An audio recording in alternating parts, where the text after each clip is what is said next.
Hindi sa lahat ng oras at panahon matapang ka at malakas ka para harapin lahat ng hamon sa buhay. Normal lang yung panghinaan ka ng loob at paminsan-minsan nagiging emosyonal. Kung wala kang mapagsabihan ng lungkot o bigat ng iyong nararamdaman, pwede mong daanin sa ibang bagay na marunong ka. Sa pagkanta, pagsasayaw, pagsusulat, o sa pamamagitan ng paglikha ng sining.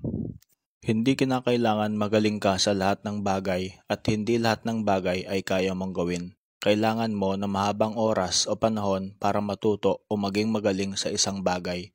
Ang tanong ay kung willing ka bang pagdaanan ang proseso para matuto. Hindi ako magaling sa sining at hindi rin ako kilala. Gusto ko lang lumikha ng mga obra na nakakapagpasaya sa akin. Freedom of expression kung tawagin.